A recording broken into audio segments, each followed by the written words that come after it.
Technology. We use Google satellite imagery to find old abandoned roads. We use the radar maps during a ride to avoid heavy rain. And of course, there is the worldwide internet web thingy, providing non-stop wisdom and practical advice about the best anodized valve caps. All this technology is very cool. I no longer use carrier pigeons, but have this phone that can make calls, send text messages, and has a built-in microwave oven. In an emergency, I can slap on some wheels and use it as a skateboard. I spent a few hours on Skype the other day talking to my fellow idiots from Traction E-Rag in Canada.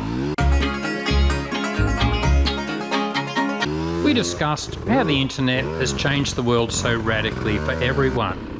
Well, at least for those of us rich enough to afford food, accommodation, computers, and phones that can warm up your coffee.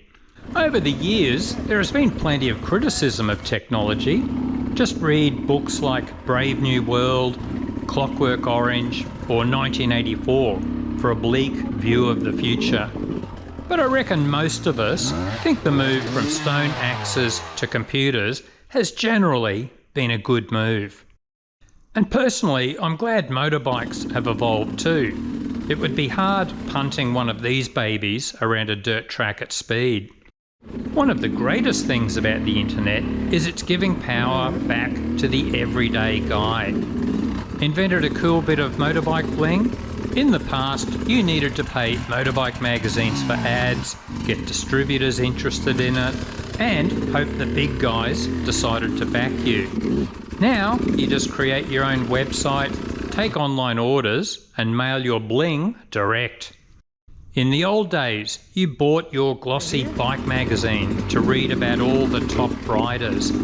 If you had a question or wanted to give an opinion, they might publish your letter if you were lucky.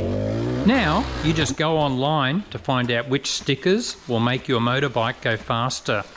And there's plenty of debate nowadays about the relationship between bike magazines, advertisers, distributors, and manufacturers. As the world of motorbike riding becomes increasingly commercial, many of us are getting skeptical about what and who we are reading about. The guys at Traction E-Rag were talking about how the internet has been great for the everyday hero. Sure, all the top riders like Graham Jarvis or Johnny Walker are heroes, but the average Joe can now be in the spotlight. The old guy riding around the world on his scooter, or the women riding old Lee Enfields through the Himalayas. The danger here is if some average Joe suddenly pretends to be an expert. Let's say he hypothetically creates a range of training vids under a glossy veneer, saying that experts are being consulted when in reality it's all just a very elaborate hoax. We can only hope that the relevant powers will target such a criminal with extreme prejudice in a black operation. Of course, I am referring to the criminally inaccurate enduro training vids on that Cross Training Enduro channel. But until that day, let's use the internet for good, not evil. Start lots of forum threads about which are the best tyres or engine oil for your bike.